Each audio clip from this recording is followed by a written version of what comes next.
Hey guys, what's up? Today's podcast is brought to you by Audible. Get a free audiobook download and 30-day free trial at audibletrial.com/eggs show. That's EGGSSHOW. Audible has more than 180,000 titles to choose from for your iPhone, Android, Kindle, or just about any device you can imagine. As Eggs listeners, you can download a free audiobook today by visiting audibletrial.com/eggs show.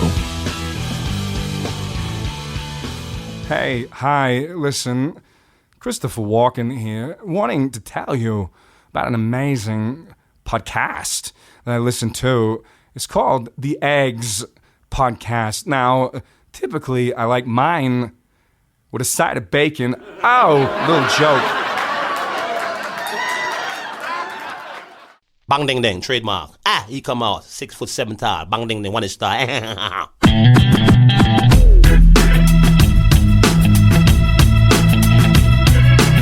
dong ding dong ding dong ding dong ding dong ding dong ding. This is a perfect day.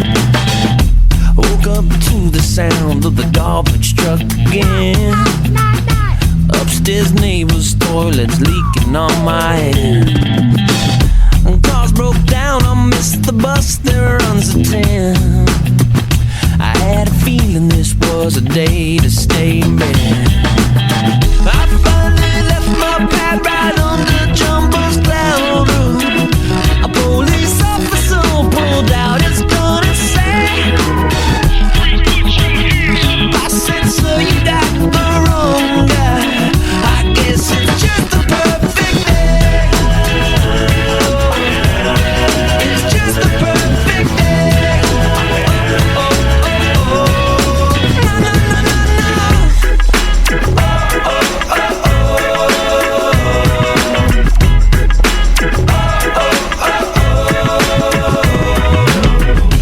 All right, guys, what's up? Welcome to Eggs. We have another great episode today. On today's episode, we have a good friend of mine, Victor Menegaux. Victor is a fellow DJ and a business owner. He owns a record pool called Bar Bangers, and he's an OG in the DJ community. He's one of those guys that everyone kind of looks up to. He's got a lot of history in radio and broadcasting, and really looking forward and excited to this conversation. So please join me in welcoming my friend Victor Menegaux. How's it going, bud? Very, very well. Thank you. Thank you for having me. Thanks for making the time to come in and do this. I really appreciate it.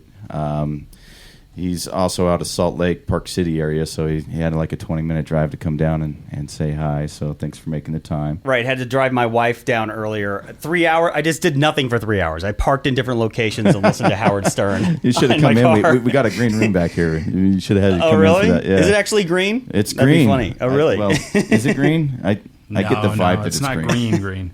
We're eco-friendly, though. That's right. Yeah, it's all plastic cups or, the biodegradable cups and things like that. So in your studio, So you it's have this green great that way. monitor that shows, you can tell when you start recording, and it shows, what do you have it on, Audition, Adobe Audition you're recording, and then you just switched over to the logo. Yes. So don't forget where I am. Okay, yes. No, keep it there. We go back It's for more the- awkward for me to watch my voice in waveform happening in real time. Well, no, There we this go. is a real serious production, man. You I gotta can tell. realize. Yeah. Yeah, you didn't realize just because we sat around for 40 minutes trying to make our stuff work. I hope you it's didn't more realize. of a slideshow, too. Yeah, we're going to do family like coming up. photos coming up from the past 10 years. Yeah, that's right. This is actually an intervention. We didn't want to get into it ahead of time. No. For Is the fear of coach going to spoiling come in it. here with a clipboard and yell at me?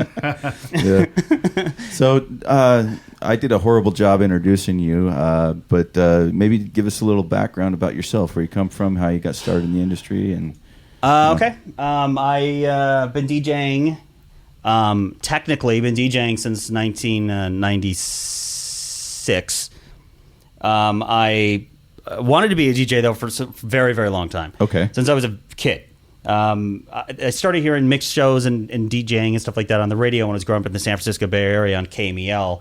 Really, really young, and I just could never afford it. I was broke, grew up with no money, single. My mom was a single mom, raising us. She had jobs, everything from being a waitress at Marie Callender's to substitute teaching, filling in, doing that kind of stuff. So I had no money for anything, and when I tried to get a job when I was in high school, I was finally old enough to get a job. No place would hire me because ageism was a thing back then. And I looked very, very young for my age. Yeah. So I tried to get a job, I remember, at Toys R Us when I was like 17, and they said no because I looked too young. And I'm like, well, I'm the demographic. Right? Yeah. I'll fit right in. Right. No, you'll play with the toys. We can't. Right. And so it made me feel weird. So I was like literally so frustrated. I was like, I'm just going to fuck it. I'm just going to join the military. Oh, okay. So I can afford turntables. That's how I had to do it. So you literally went into the military just so you Yes. could buy some turntables. Mm-hmm. That's dedication right there. Yeah, I mean, that's how sad it is. And so I did, and it took me a couple of years once I was in it. I finally got them from, the Amex, or Annex, I should say. Ordered some stuff online. It came from Japan. You got some 1210s, and I managed to start doing parties on bass, and that's how I kind of finally accomplished that goal. But yeah, having to sign your ass to Uncle Sam to make that happen, I wouldn't suggest it to anyone out there who wants to. The Ryan Harris route. Yeah, they don't have a GI Bill or something for turntable? No, there was none. And I also declined the GI Bill when I was in the military. Yeah. So that happened too. Made a lot of unpredictable, weird choices at that age. But yeah, you needed we an all do. adult. Right. You needed somebody to guide you. Right. But I don't think, I was so dedicated to thinking that was going to be my way and the only way that I just was like, I'm not going to need college. What do I need college for? I'm going to be a DJ. And everyone's like, okay. But still doing it. Yeah, right? I get the same, go to the family reunions. And, so what are you up to? Well, I play music. Still? Right. Yep. Yeah. Or people who are older don't get it either. They will never understand. No one gets it. What do you do for a living? It's hard to tell. My father-in-law and my wife's dad, and he runs this mega $1 million company. He's the head of security for like Crest and AT&T and all this other stuff. He goes on all around the world doing stuff for people, and he tries to introduce me to his friends sometimes because he likes schmooze, business schmooze.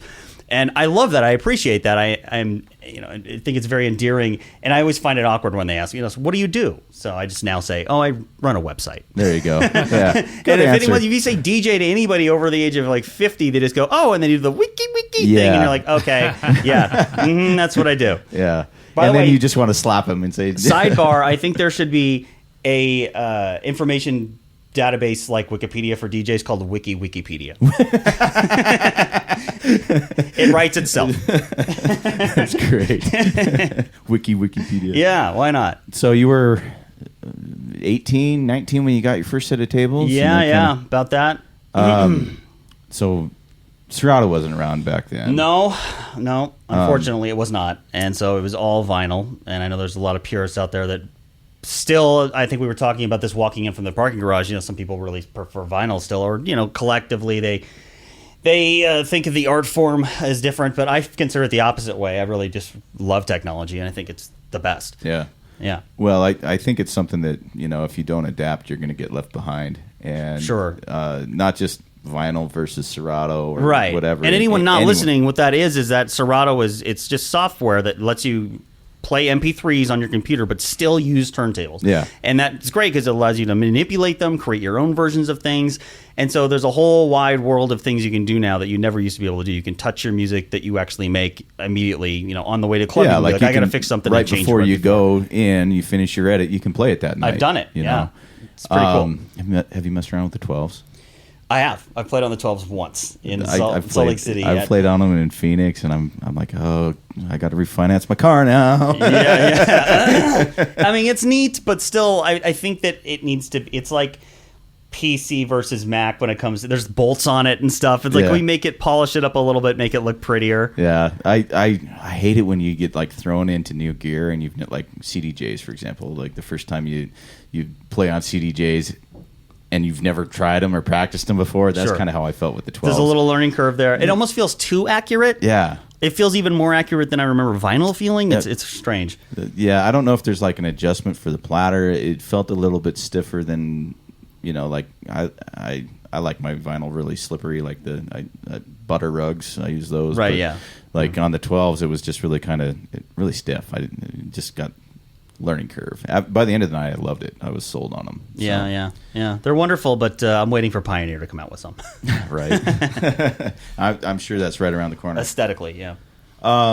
Okay, so you grew up in I was going to say, let's back this back up. So we went to the military to get some turntables. How did you decide, I guess, first of all, what was the grand inspiration that got you into spinning in the first place?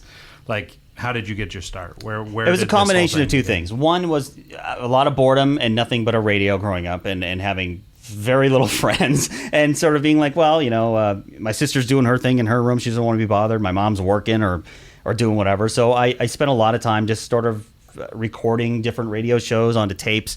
And then I'd hear what they were doing, and I would try to do the mix master mic thing, which I'm referring to it now as I didn't know who that was at the time.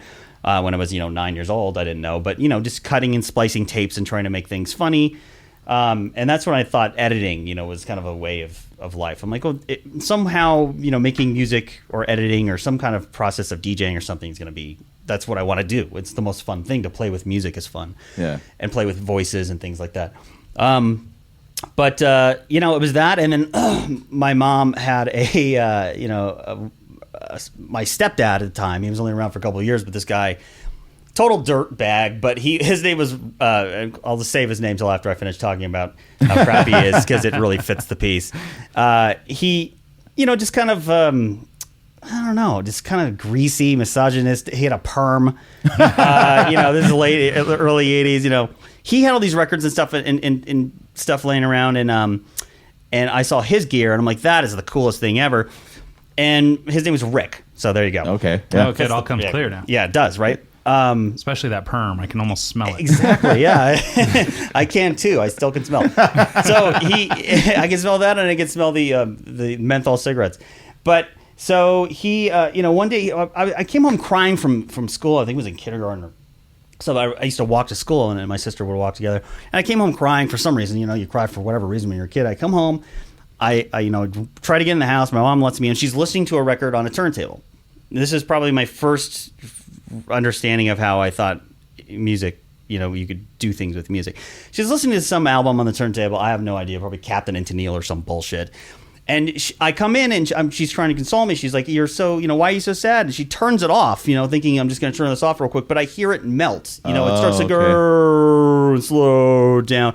And from right then, I went from crying to laughing hysterically. I remember that moment in my life thinking, that is the coolest thing I've ever heard, and wanting her to do it again because it was so funny to me. That's awesome. I never heard voices melt or, speed up or be anything normal, or sounds be anything normal than they were. Huh. So that was kind of a defining moment. Then it just, it stuck with me, and I'm like, I heard about how much money DJs in the Bay Area were making, from people, I guess, in high school. And they were saying, yeah, you can make a lot of money at this. And I just thought, only the ones I could ever hear were on the radio. So I thought that's the way to go. I'm just going to go into radio and DJ on the radio. It's kind of a backwards thing to do. Most people DJ, then they get put on the radio. Yeah.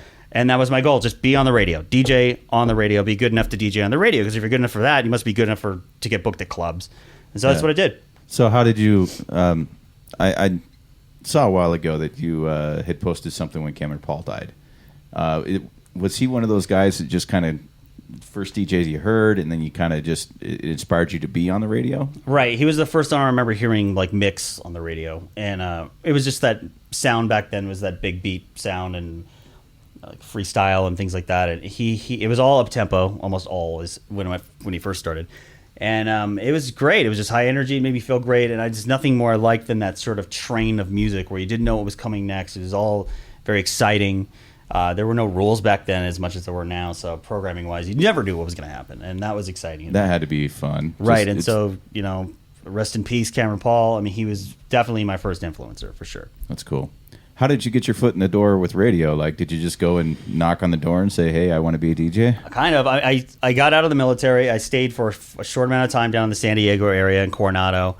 And I was left alone quite a bit down there. My mom was working, and she was away for a bit. And so I had nothing but time to use my unemployment checks to buy records from Ultrasounds in San Francisco. Sounds like my college student loans. Shout out to Robbie and AJ from Ultrasounds that used to run the joint. But they used to play music to me on the phone and say they would skip the needle forward on the record. And so then I just practiced and practiced and practiced. Then I recorded onto mini disc on three. I used to do 3 turntables back then because that was like the standard for these radio guys in the Bay Area, and I loved it. And I record on mini disc, and I just sent it out to a few places. I sent one to San Diego, where I was already at. I sent one to San Francisco, where I really wanted to be. And then I sent one to Seattle, because a friend of mine who I met in the military was friends with or knew somebody in Seattle that he could pass it along to at C89, which is a public radio that's run out of a high school that's dance format. And so they liked it, and they were thinking about getting rid of their guy who'd been doing their Drive at 5 thing for a while. And so I said, well, screw it. I'll just go to Seattle. and moved up there. Just not even knowing if I'd get knowing anyone, just like, let's go to No, I Seattle. had $5 in my pocket, a half a pack of cigarettes, and went up there. And it was very difficult for a year or two, but it eventually, turned into it. I was probably there a few months before they actually turned over any kind of airtime to me. And then from then it was just learning experience and moving up. Before Seattle, had you played out anywhere? Had you done any gigs? I did some gigs, or 1 or 2 gigs in the military. Like I did my first New Year's Eve when I was there. For like $200, me and another guy would split $200, and we go do this whole gig, and it was cracking. And we went. The owner says, "Come back the next day, I'll pay you." So we're like, cool. Well, we'll come back on the 2nd because the next day it's New Year's Day. Come back. He had boarded up the place and left. He skipped town, and no one got paid. Oh man, so that was my experience with that. Sounds about right. Yeah. So gotta watch your back. Sahara's. Did I ever tell you that story? No. The venue I had at Mount Vernon, the owner showed up. Normal Saturday for me. I show up and he's like, "This is our last night. We're closing." Evidently, they hadn't been paying their bills, and to avoid bankruptcy, they closed that night and had a flea market sale and sold all the TVs and everything the next day. So I had that night to figure out how I'm going to get all my gear home because I had supplied all the speakers and everything for this place, and it wouldn't fit in my car, so I sent a friend back the next day, and he was trying to sell some of my lights in the parking lot the next day. My God. I mean, it's just like... How shady is that? Yeah, I know. After all that work, I just spent... The month before, I spent like 10, 15 hours wiring all the TVs together to do video. And there's so many dirt bags in the industry. There's so many people who screw you over. But along the way, if you don't get screwed over at least 5, 6, 7, 8, 9, 10 times in the business, if you stick with it long enough... I've heard of guys actually losing gear. Like showing up and... Doors are boarded up, and they have to go through like bankruptcy. Well, remember Risk One did. There's a DJ was in Seattle at the time, and he was very popular. He's not with us anymore. He was great though, and he played at Last Supper Club, which is this nightclub that's pretty big. That used to be pretty big in the Pioneer Square area of Seattle. And they wouldn't pay him the amount he wanted at the end of the night, so he took a turntable with him as collateral. He unplugged it and walked out of the door with their turntable. And they tried to stop him, and everyone... He's friends with so many people, like bouncers and stuff, and even management. They're probably like, we're not going to say no to him. I mean, he's talented, and rest in peace. That's awesome. Yeah, I never heard that story. Yeah, he's one of those guys that I did look up to a lot, though. I didn't know him at all. I had never met him one time. But... he dabbled in design. Ryan's a designer, and so I had kind of that connection with that. And then his edits were just on point. Yeah, he was a very talented person. Yeah, very artistic, very down to earth. Yeah, it's super sad. Cancer's It is a bitch. Anyways, when you got into Seattle, how long before you were able to kind of get your foot in the door in the club circuit? I worked as a security guard for Pinkerton Security at the Kenworth Truck Company for 6 months. Let's put it that way. And then I also worked at Safeway stocking shelves 6 nights a week. And when I first got my first gig, that was a weekly gig. It was pay me for the one gig about the same price as 6 days a week at Safeway. So I just walked in and said I'm out, and they weren't too happy about that. But yeah, I mean, but what else are you going to do? Keep working there, and exactly. I just was over it, and it was weird hours. I was there till like 6 o'clock in the morning, and I'm a night person, but there's a lot. And then so that was in 1999, I think. I got a job at this place called Rupert's in Pioneer Square. It's not there anymore, and I did their Wednesdays for about 5 months, 6 months, and then it just got kind of snowballed from there. More gigs came along. That's awesome. Yeah. I've heard stories of Rupert's. I heard it was cracking back in the day, just a super busy, fun place. I think it was, especially on the weekends. I remember going there on the weekends and getting drunk once or twice when I first moved to Seattle. It was cracking. Yeah. And I wanted to DJ those nights too, but when you're starting, it's hard to break into like bigger nights. So when you got there and you kind of got tied in with C89, is that kind of when you got introduced to like Pro Tools and making edits, or was that kind of something that you learned a little later? A little bit later. I started working also additionally a few years later at a station called Kiss FM or 106.1 Kiss FM, or however they want to call it. Now it's just called the 106.1. Technically, they're going through some management changes. And I don't know if it's going to come back as Kiss or not. Anyways, but and I'm actually still there doing stuff. But I went there, I worked, and became mix show coordinator, which is like the most bullshit like title you can give anyone. Like he gave me a key card to the building, but so do the other mixers. There's no like, there's no extra accolades other than the title itself. So for anyone that's actually listened to us for a while, we've had DJ Tam on, and we've had Jeff, DJ Faze, and they're both in the Kiss FM scene as well. So is this kind of when you got to know them, or were you first? Yeah. I had to sort of put together a group of guys, and so I worked with Tam already at CD9, and then I worked with Jeff at a nightclub, and he was really good, and I was like, these are the guys, it has to be these guys. And then we had some other people come in here and there, but they were sort of the core and still are, as far as the mix show stuff goes, for that frequency in Seattle, including myself. And it was about I saw Tam editing on Cool Edit Pro, which is now Adobe Audition, right? That you're actually recording this on. Yeah, he was making edits way before me, and you had to sometimes because it just wasn't vinyl for stuff. And he'd make CD versions of stuff, and so I got interested in that. He was the first one I actually watched do that, and then I managed to get a bootleg copy from him on my first PC when everyone first finally started getting into computers early on. So I think about 2004 I made my first edit, and I can't remember exactly the first edit I made, but I feel like Gwen Stefani, What You Waiting For might have been it. It was just songs that were hard to mix that maybe didn't have on vinyl or whatever. That or Killers, somebody told me.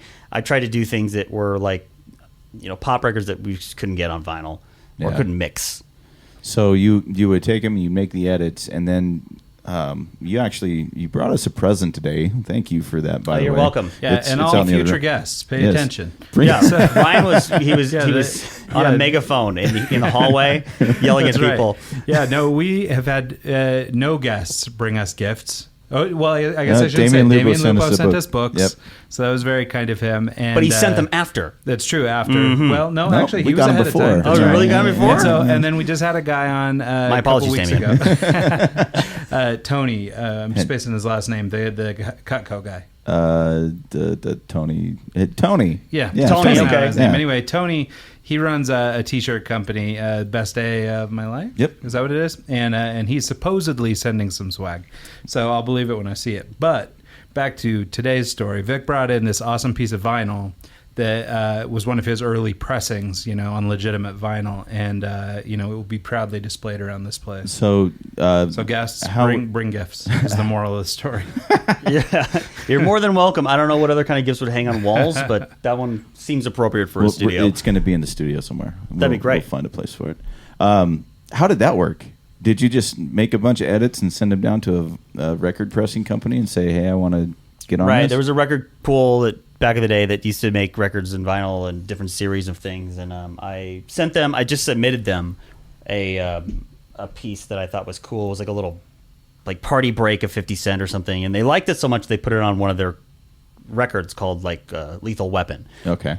And so they put it on there, and then they approached me and said, hey, do you want to do some other stuff? And so I was just good at making those breaks and stuff. So I did the series called Breaks Are Us. I did 11, 13, or 14 for them, which were these just basically, for anyone who doesn't understand that, they're just a record that had a bunch of small little individual tracks that you could use in between songs that you normally play to make it sound like you're doing more than you're actually doing. Yeah. It sort of sounds like you're doing a mega mix type thing. It's fun for the crowd. It's fun for the radio or whatever. And it gives you enough time to pull up another pull one. the other record off and get it ready to go and mix out of kind of thing. Mm-hmm. Yeah. And then and then mashups became a thing. So I said, well, I'll just do, you guys aren't doing a mashup series, so I'll just do a mashup series. And so I did a mashup series for them and some other ones. And then that, they paid very well, too, when that first started because everyone was still buying records. Yeah. And then all of a sudden people stopped buying records, and that business I saw starting to end. And I thought, well, I got to keep this going at some point. So that's when these other record pools like Crooklyn Clan and that's where I met DMS you at was Crooklyn Clan days. You were still working with them. Yeah, and yeah. then you switched over to Strictly Hits, and then now you got your own thing going on. Right. Well, let's take just one quick second for anybody who's not super familiar with the DJ world.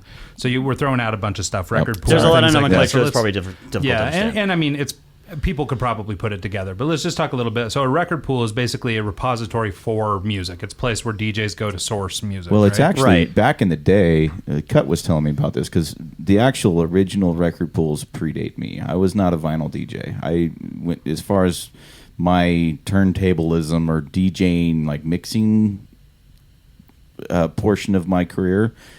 came when Serato came. So I wasn't part of an actual like record pool to get vinyl. But supposedly Cut used to be on this one where they had like 30 DJs, and the distributors would send them to this record pool, and they would just put them, according to your seniority in the pool, depended on what you got. You got first access to whatever, and then if they got 15 copies, the first 15 guys got a copy. Or if they had 30 copies, the first 30 people got a copy. Right. And it seemed like a really cool little setup. I was never in that one of those either. Oh, really? I Okay. bought all my music From like Platinum. Well, and this whole Right. time I just assumed Columbia House was a record pool. And as a matter of Dude, fact, that's you were how I right. That was got the first record pool I did join. Yeah. In 1989, You and buy never the- paid them once. Right? Right? Because I think that's what you have to do to say you That's actually right. work with You it. get your 14 free CDs or whatever, and then it's all Yes. good. And then sign up with a different name next time you move. Yeah, God bless Columbia. Man, that's Rest funny. in peace, I guess. I I'm don't sure want to they're say that gone a too. third time, but I was thinking it. Yeah, in a few. So, anyways, I guess that was like the original record pool, and now it's like there's a few online. You can go and get music that way. And what's cool about like Barbangers, for example, your company, all your stuff is legit 8-bar intros, designed specifically for DJs, wedding guys. If you're not part of a record pool, I highly recommend Barbangers. Just really well done, and you get the eclectic stuff that most people don't have. Sure, they all have their sort of all these pools online for DJs to use, have their certain character to them. Ours was sort of founded on the cheese, the wedding stuff, The stuff everything that from I white trash love. to right, Yeah. And now it's so you can get everything from I don't know, like the latest hip hop or trap that comes out to Nickelback. I mean, we have such a wide variety of things on the site. But yeah, they all have their sort of different flair to them. And they're all kind of doing their thing, and it's an exciting time for these companies. And I'm glad that mine started when it did. It's been around since 2012. Has it been that long? Yeah, Wow. yeah. It's still growing, and that's a good thing. And just like any other business, you have bad days, you have bad weeks, you have bad months, but you also have good ones. And as long as you can kind of have more good than bad, you're in good business. That's good. Yeah. Yeah. You've got 4 editors. Got Marty. 5. Phase myself right now. Yeah, keep it tight. Yeah. I know a lot of other sites have. Well, a lot that's more. one thing. That's one thing that I was actually going to talk to you about. It's like, your quality control is next level. Like you anything that's on there, you approve. And I remember back when I first started learning how to edit, I would send you some crap. Well, I mean, I used to make things that I look back on now too and think that way. Yeah.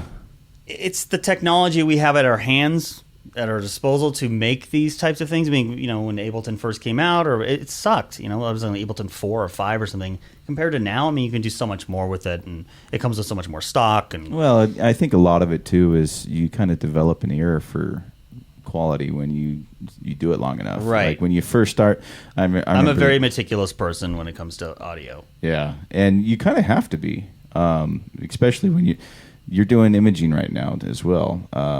You Right. got into that with Kiss and C89 back in the day. Yeah, I left Kiss to go work in San Francisco at my dream station I grew up listening to, Wild 94.9, and not only to be a mixer there, which I was already doing on the air, but to do commercial production. So I did commercials. Yeah, I made commercials for a year, and it was really fun and really exciting and really, I learned a lot. And I learned a lot about the business and the sales end of the business. So that was really great. And then I took this other gig back in Seattle. I got jerked back over there, and I felt like, okay, this is right. The person I was with at the time didn't want to live in San Francisco either. We both wanted to, we missed Seattle. I know we probably should have given it another year in San Francisco. Just really, but we didn't. And we kind of made a spontaneous decision to go back because all our friends were there, and it was back at the same station to do like the head of production for that radio station because someone had left. And I was there for 3 months, and they terminated everybody. Go figure. That doesn't sound like radio. Totally rebranded the whole. But you know what? It's good it happened because it really made me reflect on, what's important. If things like mean a lot to you, you either keep going with it or you say, well, screw you. You know, it can be an abusive relationship. It really can. Really, Yeah. you can, if you take it personally, you can feel like it's against you, but it's not. It's against everybody, and it's a random lottery. Whether or not you're on the job for 20, I know people, you know, program directors who were working for 25 years and they immediately just in one night they get canned, and that's the worst part about that job. There's no 2-week notice. Yeah. You're gone. You show up and they walk They you out will walk with your you stuff. out, yeah. So I took it very hard for a while. It took me a very long time to sort of want to be in radio again. But you know, I love it. I love radio. I love the localism of radio, which is something that not knocking podcasts or any other type of, you know, satellite radio or anything like that or different medium, but it's just something that if you're on the air and you're local and something happens, there's a massive blackout in your city, or there's a weather event or something that's actually local that's happening, sporting, anything like that, you can talk about it and people relate to it immediately. Yeah. And they feel like they're with you, and you're kind of this voice in their head, and you're just kind of with them in the back, and you're like a friend, you know, that sort of pets them, and you're good. That's why you come back. You want more of that. So when people are syndicating out jocks from other cities, and I think it's the worst thing for radio, and I understand that companies are losing money and radio's on its last legs and yada yada yada, and this is the future, by the way, of the platform is podcasting.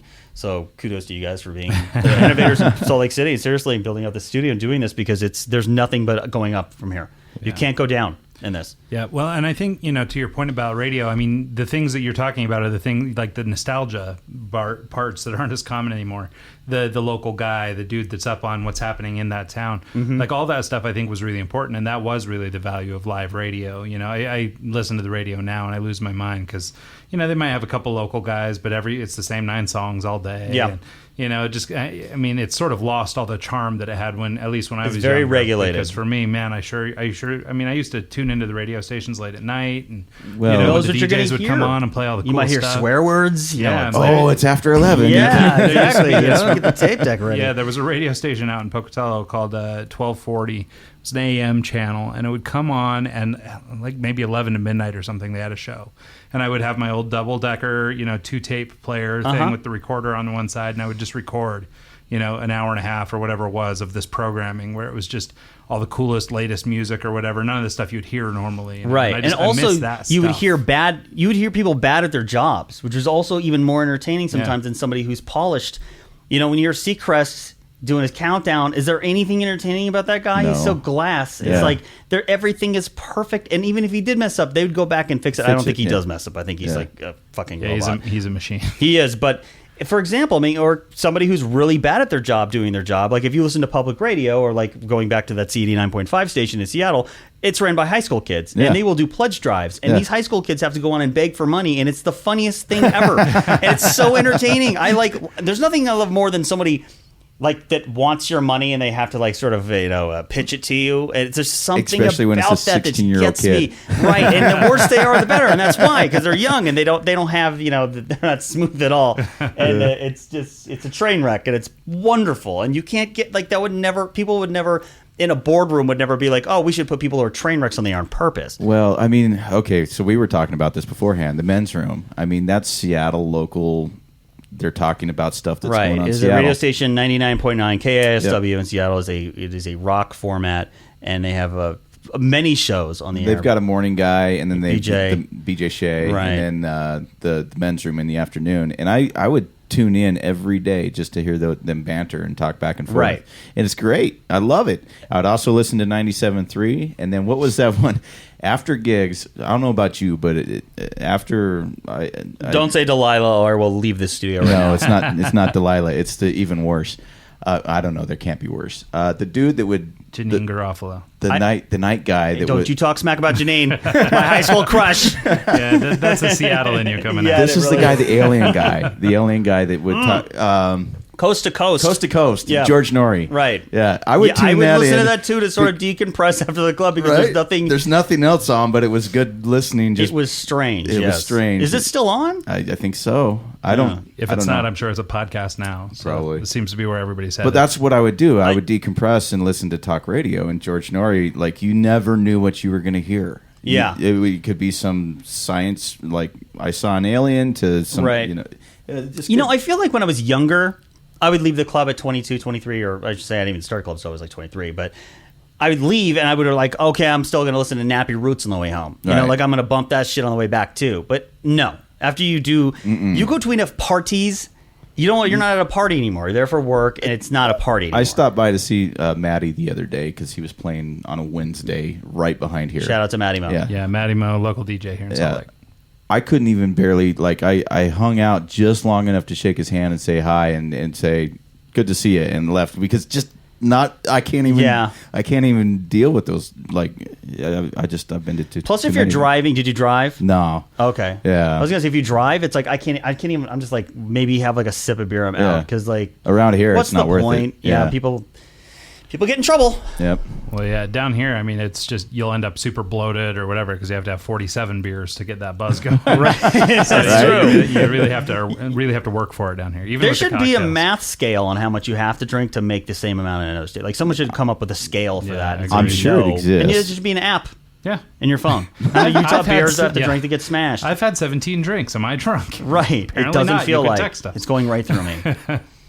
So, what was I going? Oh, BBC. So you just recently started doing imaging for them. You've also done a couple mixes for them as well. It's all the same type of stuff. It's music design, basically. So it's just music pieces with their imaging elements in it. So it's for the greatest hits content programming. BBC Radio 1 is one of the top 10 largest radio stations on the planet. It has, I think the last time I checked in April, it was over 9 million listeners monthly. It's large. I mean, it's not. I mean, they do have a large online content listenership too, but I mean, the station itself locally receives huge. a lot of That's traffic, huge. and it's so strange. I mean, you guys probably heard of that book, The Secret, and they made a movie about it too, which I watched because I was lazy. I don't read. Whatever. You're into The Secret. I can tell. I totally am not, but I swear to God, like you think you are right after you watch the movie. But it's 10 years ago I watched this movie, right? Yeah. I've always wanted to work for BBC Radio 1, always. And I went there to visit. I was lucky enough to work when I was working at KISS in Seattle. My program director knew somebody who was working over there. And he was like, hey, if you want to visit when you're in London, go ahead. So I went to London and I got the chance to visit.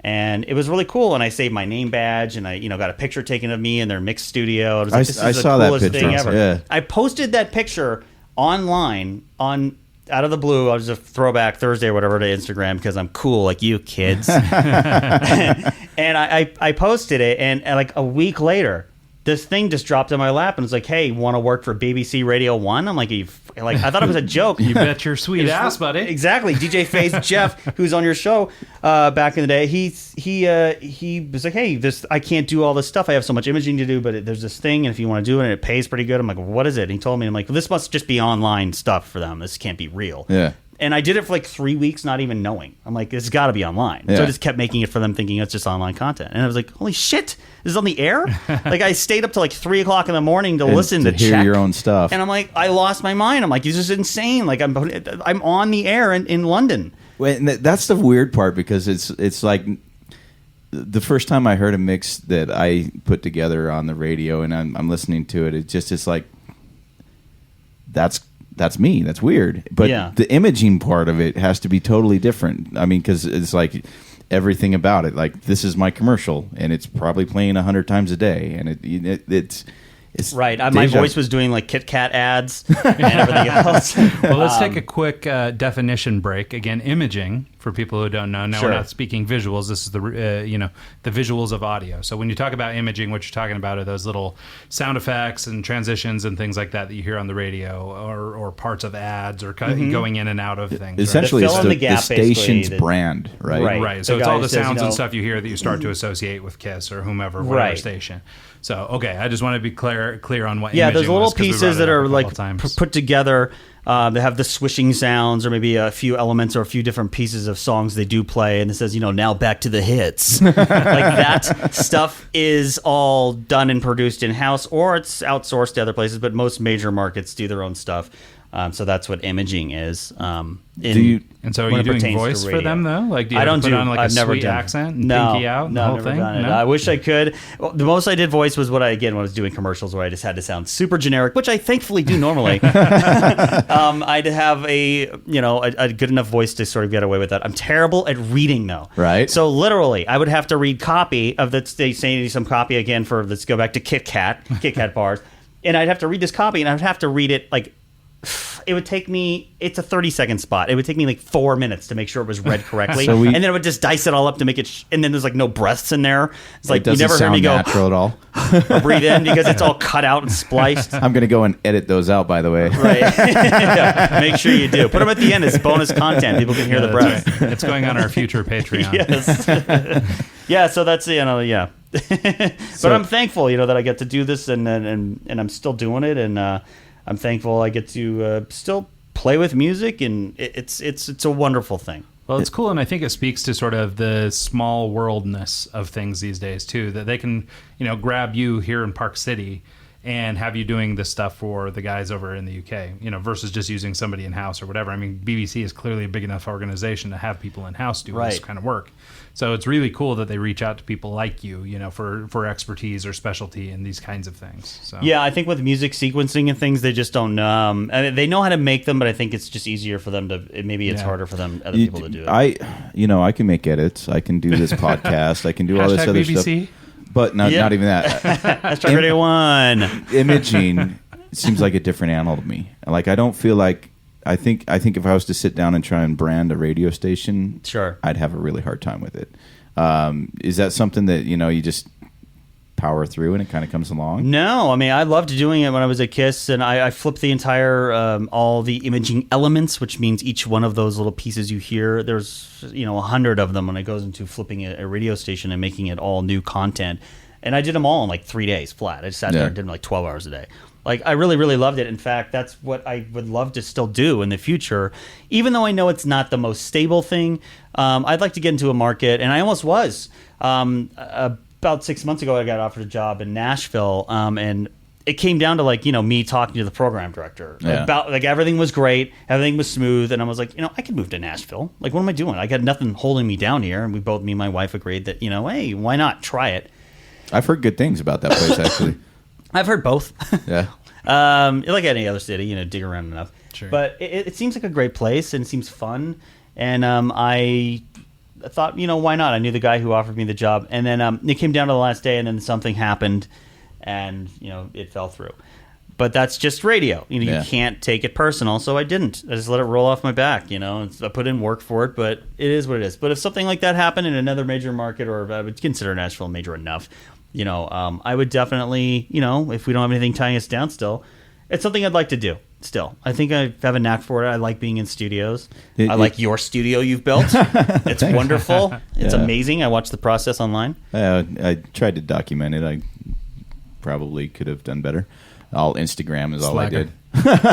That's all right. But social media is hard. Yeah. Don't blame yourself. It's really hard. I hate doing it. I got friends who are on Snapchat. I don't even have it. I don't even have Snapchat. I never I downloaded it once. Yeah. And then I didn't get the QR Snapchat, code Ryan? thing. No, I got on there one time too, and I can't remember. I posted my once, niece and or I somebody realized was like, "Hey, get on this thing." I can't. I'm not on enough Adderall. Right. First of all, the generation we're in now is, especially I feel like, I'm sorry, but I'm just gonna throw this out there. Utah, I feel like there's a lot of people on Adderall in Utah. I feel like a lot of people who are older on Adderall, people who are in their 40s and 50s are still on Adderall, and it's or on it now, and they were before, because it's not. There's a lot of religious things in this state here that prevent people from drinking or doing whatever. But I feel like if it's prescribed, it's totally not so much looked down upon. They cheat a little bit, and so there's definitely a pill problem. It's pretty common, and I mean, it's in the news and everything, the opioid epidemic and stuff here. But I mean, Adderall and all that stuff. It's funny because at least the prevailing religion here, they don't seem to mind the Mountain Dew or the Adderall or the Rock Stars or the whatever. Well, as long as they got the my God, you touch a cup of coffee, they're good with it. Sure. Right. Is that it? Is it just hot coffee, or can you have cold coffee? It's caffeine in general is what they're supposed to say. I think it's addictive substances, right? Is what the book says. I don't know. That's a whole other podcast. Well, the thing that gets me is it's true. We should do one, Ryan. Okay, You we're should. on. Yeah. Okay. Let's do it. Bring me in. We'll just throw in a whole bunch of what we think the book probably says. With amazing and we'll just imaging. roll with that. Let me just sit in the fourth chair over here, and you can have a guess, and I'll just chime in and just pop Yeah, in. no, There it'll we be go. perfect. Yeah. So, anyways, where were we? So you were able to kind of take your imaging and parlay it into making these awesome edits, and I have been guilty of following you around and using your edits a lot because they're dope. He's also following you around, Like- I following was you just around. getting, No, my, like- my hands just got clammy. No, like from Crooklyn Clan to Strictly Hits to wherever record pool you were on, I would follow you in particular because your edits. Like I come from a wedding DJ background, and your edits work for weddings. They're great wedding reception music and open format all over the place. And I actually. I was at a barbecue with you once, and Jeff was like, "Hey, throw on some music." And the only mix I had was I call them anything goes mixes. And I remember throwing that on and sitting there, and about a half hour in, you're like, "Who made this?" And I'm like, You did. "I did." And it was weird because I felt like I was like copping your shit almost, and I didn't realize it until then how much I actually had. And like it threw me off. Like I was like Copying my shit. no, How? like copying like every fourth edit was a Victor Menegaux edit, and I'm putting out this anything goes mix when really it should be Victor Menegaux No. played in the mix of no, DJ listen, on that's Ticket. not. You know what I mean? Trust me, I've never thought that. I Yeah. have very low self-esteem. I would never, No, be so- I didn't even like. It's more in my own head, like. Sure, You know, you have it- anxiety about it, maybe, Yeah. but trust me. But I mean, the like- reason they're there is I like to help people. Yeah. I really enjoy helping people. Yeah. I don't like being walked all over like some people will try to do if you try to help them. And running a business, you see that firsthand. But I just, that's why I do it. I don't do it. I don't put the stuff out there because I made it and I think I'm dope. I put it out there because people really probably could use this stuff. And, if I can't play it, hopefully people are playing it all over the world. Yeah. It's for other people. It's not for me. So I don't make edits necessarily every time I sit down. One every 4 or 5, I go, this is definitely something for me, for my set. But I also go, listen, what else do people want? What else can people use? What's missing? I think this is something that artists, DJs, everyone kind of. Was it the imposter syndrome? Is that what it comes down to? Is that Yeah, I mean, that might be one way of talking about it. I mean, to put it sort of in the context that I'm more used to, like in advertising or marketing, I mean, it's not uncommon to use, stock elements or things like that to fill in gaps. And, like if I ran into the guy who was the stock photographer, like I wouldn't feel bad that I had used his shot. So maybe in the music world, you subscribe to a record pool, you download their music, you get their mixes. You're just in a situation where you happen to know Vic. Like, I mean, if you didn't know him, you wouldn't think anything of it. You just happen to be in the room. Maybe if you didn't play it in front of me. Yeah, and that's the thing. Well, is and you that were was the thing is I think at the Yeah. barbecue I hit play on it, and then I was like, well, that was a Vic that's a edit. barbarian. That Yeah, was that's a a barbarian. That was a Vic. Like, that's you know awkward. what I mean? So Well, what's funny is I never felt awkward until this very moment. So oh, I did. awkward. Sorry. Yeah. Sorry. No, It's no. the just think of it as just like, a record pool, just to sum up everything for anyone who's still listening to me drone about this, is it's like Getty Images but for music. Yeah. It's a stock platform where people can go and be like, okay, I need this and this and this and these types of pieces. And that's the thing, to sort of keep that metaphor alive. I mean, like with Getty or whatever, you have world-class photographers contributing work and amazing illustrators and videographers and all these guys putting all this stuff into this big pool where you can go and get resources, and not every company you're doing an ad for has a budget to zip off to Tanzania and get some, chimpanzee footage or something, so you go there and you get footage. And, so in the case of you, you're putting together a mix and you go to these different record pools to gather up music. And, you assemble those in some way. And that's where you're applying your creative layer is you're building this mix and you're doing all that stuff. But you need some fillers here and there and stuff like that. And now, like we were saying, I mean, it just happens to be that you press play and the guy who made those mixes was in the room. Yeah. But that's like not a normal Well, experience. I think right? I used Yeah. your Seinfeld break, and I think that's what triggered it for you. It was like, oh, because that's when you asked. You were like, "Whose is this?" And, Right. And it was was one of mine, your bro. more custom, like that one was a very custom edit that only you would know that you made it. And Right. so Yeah. I tried to go back through and like on my website, I have the song list, and anything that's like that, like the White Boy Break or the ones that you do, I tried to go and catch them and just make sure that you were credited in it, because I never even thought about it until that second, and it was just the weirdest It thing. honestly does not bother me at all. The only thing that would bother me at all is aren't even credited on it. Or there are people who go on and they poach sites and they take as much as they can, and then they throw them up on a blog and try to sell. They take direct music service, and they take bar bangers, and they take a bunch of the killers other- and yeah. whatever, and they take all these sites and they put them on one blog spot somewhere, and they go, is that even a thing still, blog spot? Yeah, I they think put so. them up somewhere on some pinboard, and they go, okay, $25 a month gets you access to everything. Yeah. And they're jacking us, and we cannot stop that process until figure out a way, in which I have figured out a way, and we're working on that Nice. now with analytics. Anyone who's just going to get red flagged who downloads too much. If you Yeah. download all our content every week, Yeah. you're getting red flagged and you'll get kicked off. Yeah. I mean, I know that it shouldn't be that way, but it has to be. It's not realistic. You look Well, at most people's downloads, they're 25, 30 downloads a month. They're just like, they're happy with what they're getting. But anyone, every single piece, come on. Yeah. There's a Well, reason and that to me, like, okay, there's the guys that go and just share hard drives, right? And, oh, here you go. Here's my whole hard drive. Here's 15,000, 20,000 songs. Mm-hmm. And that almost seems like more work than actually going and picking the stuff you actually want to play and use versus now I've got 15,000 songs to bloat that I don't know anything about them. I got to go and listen to them, delete the ones I They're don't tagged want. weird They're and, it's like it's more work to Different actually bit rates. go that rate, right? Yeah. I don't know. It's finicky. It's weird.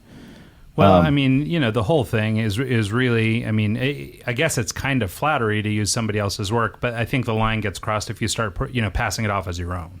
So if you were running around telling people those were all your mixes, which I know you would never do, but I mean, then you've crossed the line. Then you should feel kind of shitty. Yeah. Right. But just using that stuff because you've pulled it from a pool, you thought it was of good quality, and you wanted to use it as a part of the, the overall story you're trying to tell with your mix or whatever. Right. I mean, that's the purpose. Like That's what DJ it's for. AM played my stuff. I Yeah. was there when he did it live, and then that blew my mind. And then Of course, you were there to serve a cease and desist, if I remember right now. right. I walked up on stage and pulled the plug on everything. This is me, you guys. This is me. Not fair.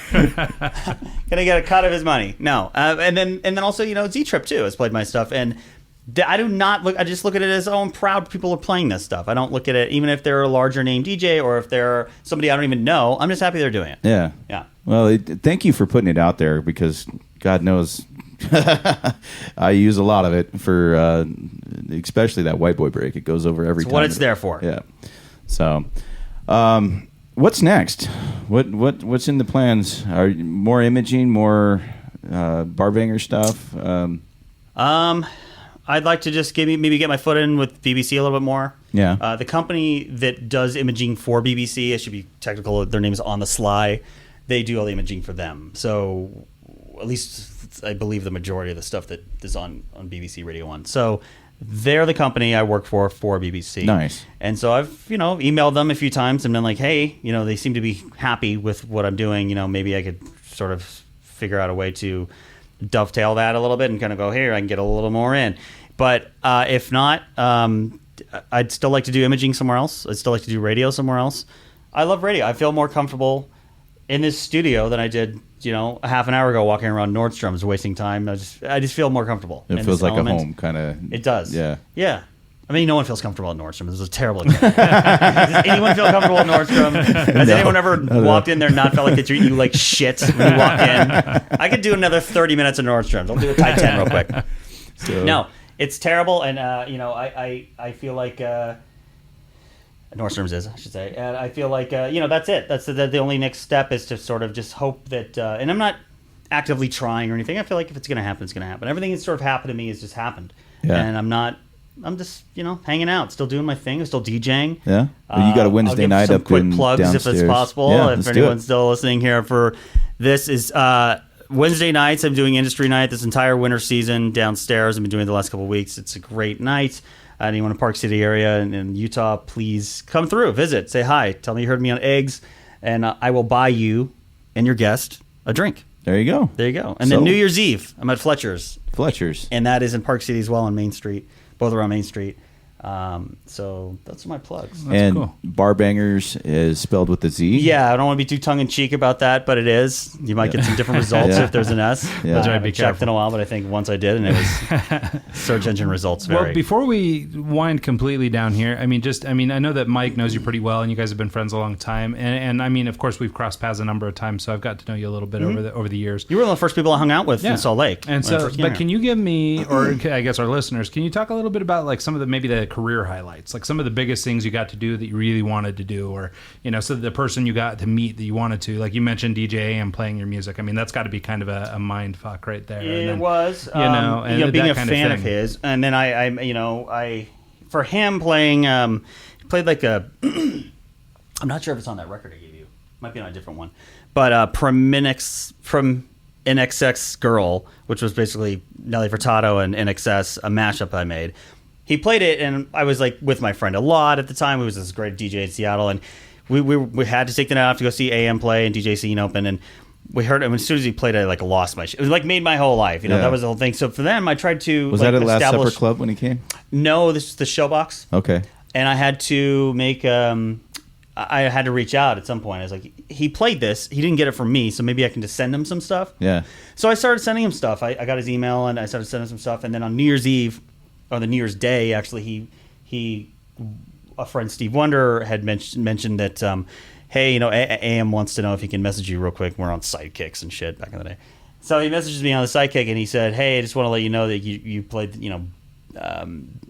Oh Sherry, right, by Steve Perry. Yeah. I made Bo Sherry, just had Bojangles beats under it, whatever. And he played that on New Year's Eve, and he said it was like amazing. And that really made me feel great. So then I sent him more stuff.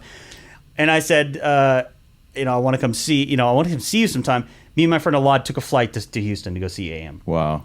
We took a flight, hopped a flight last minute, landed. They had like 2 hours before his show. We go see him, and he's playing, and we're standing in front of him the whole time, but we can't really talk to him. He's working. Jose Canseco was there that night. It was so weird. It was so weird. Who I'm just fascinated with on Twitter. But he was there. So we're watching him, and then he gets just shuffled away at the end of the night. So I'm like, what the fuck? I wanted to meet him. I've always wanted to personally shake his hand and say, hey, man, you're awesome. And I didn't get a chance to. I emailed him like the next day. I'm like, hey, man, I flew all the way out to Houston. I was that weirdo standing in front of you the whole night.